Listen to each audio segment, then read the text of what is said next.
Assalamualaikum warahmatullahi wabarakatuh. Kali ini saya akan menjelaskan mengenai use case diagram dengan activity diagram. Use case diagram adalah diagram yang menggambarkan hubungan interaksi antara sistem dengan pengguna atau aktornya.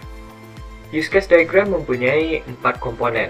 Yang pertama adalah system, actor, use case, dan relationship. Oke, yang pertama adalah sistem. Sistem ini digambarkan dengan kotak yang ada di dalam sebuah use case diagram. Kotak ini adalah disebut sistem. Biasanya sistem ini kita beri label, yaitu nama dari sistemnya. Bisa saja aplikasi ataupun website. Kemudian ada aktor, yaitu orang atau organisasi atau perangkat lain yang berinteraksi dengan sistem. Di sini contohnya adalah customer dan juga adalah pihak bank sebagai penyedia jasa. Kita akan lihat di sini ada use case yang berbentuk seperti oval. Use case ini adalah menggambarkan sebuah aktivitas yang dilakukan oleh customer. Kita contohkan di sini adalah customer-nya melakukan sebuah login. Nah, di login ini terdapat relationship antara customer dengan login, yaitu relationship-nya berjenis association.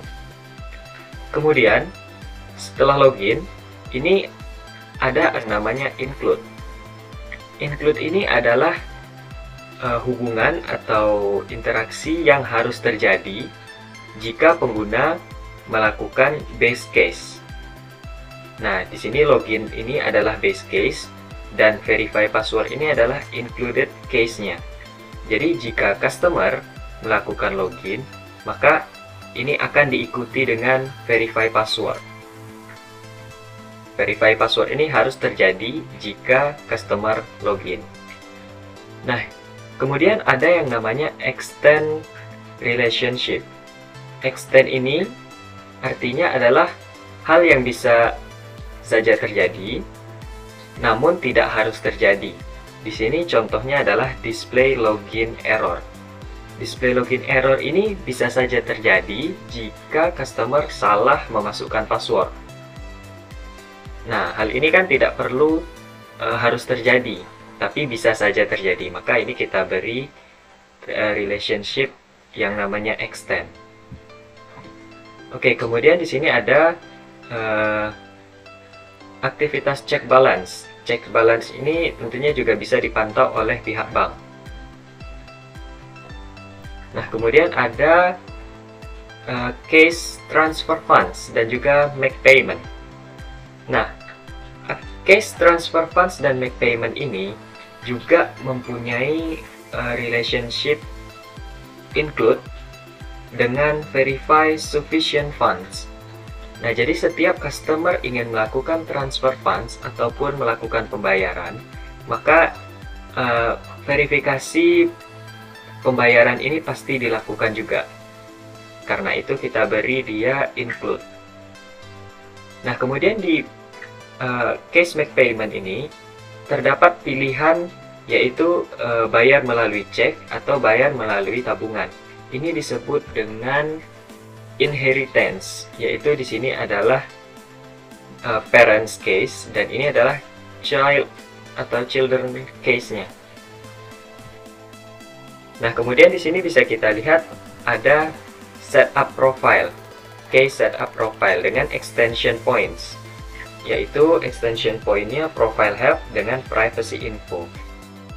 Nah, jadi di halaman setup profile ini pengguna bisa mengklik profile help atau privacy info, di mana jika pengguna mengklik profile help, maka dia akan muncul halaman profile help, dan ketika customer mengklik privacy info, dia akan memunculkan halaman privacy info. Nah, itu dia penjelasan mengenai use case. Sekarang kita masuk ke bagian activity diagram. Nah, activity diagram ini adalah diagram yang memodelkan proses-proses yang terjadi pada sebuah sistem secara runtut. Nah, jadi di sini digambarkan detail aktivitas yang dilakukan oleh user. Nah, di sini kita contohkan dari activity diagram untuk banking app. Di sini terdapat tabel atau biasa juga disebut dengan swim lanes. Jadi, di tabel sebelah kiri ini akan diisi oleh aktivitas yang dilakukan oleh user.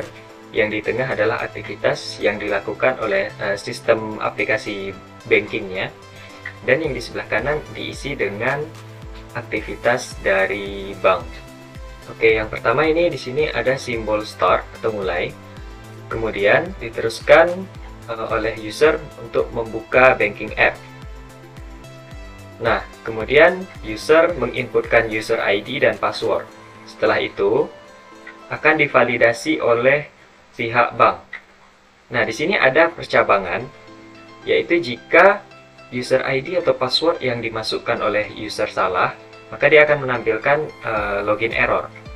Jika benar, baru dia akan membuka homepage, di mana homepage ini nanti berisi pilihan menu-menu. Kemudian di sini ada yang namanya join atau penggabungan.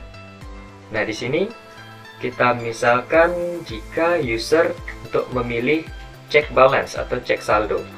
Nah, ini setelah pengguna atau user memilih cek balance, kemudian di pihak banknya akan mengecek saldonya.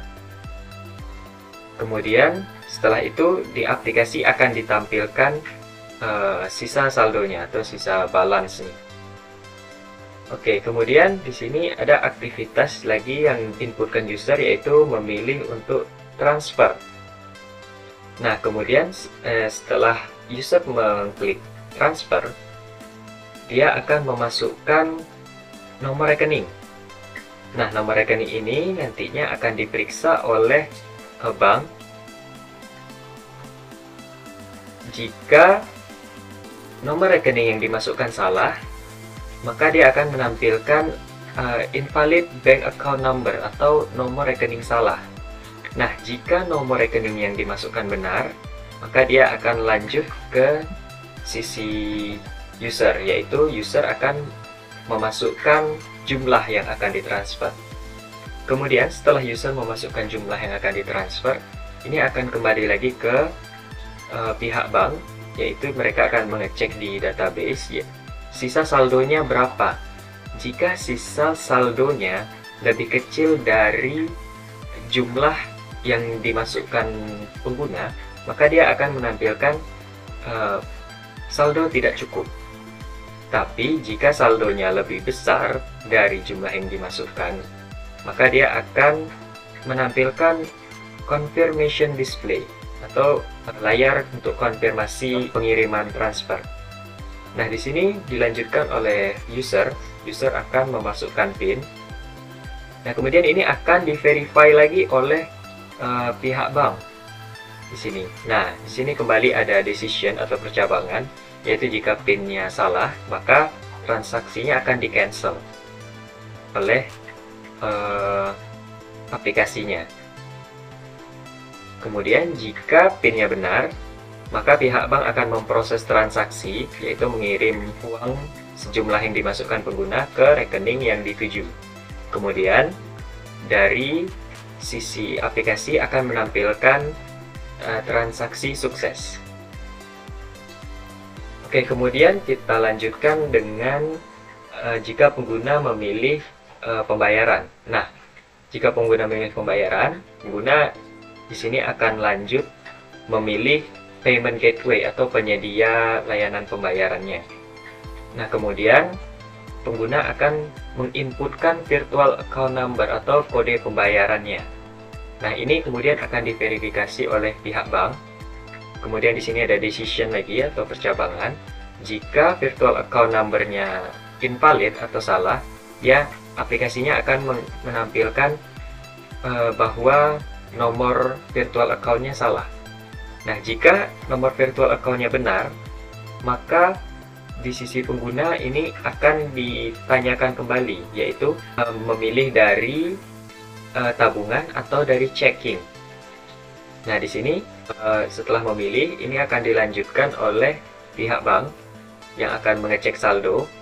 Sama seperti halnya transfer tadi, jika saldonya kecil dari pembayaran, maka aplikasinya menampilkan saldo tidak cukup.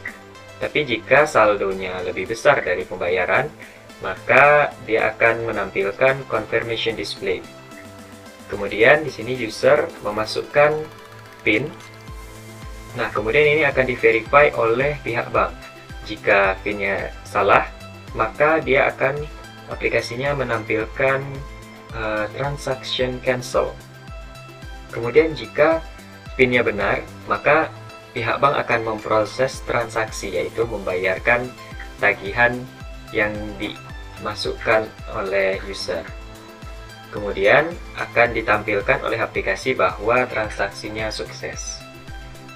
Nah, di sini kemudian ada opsi untuk memilih setup profile.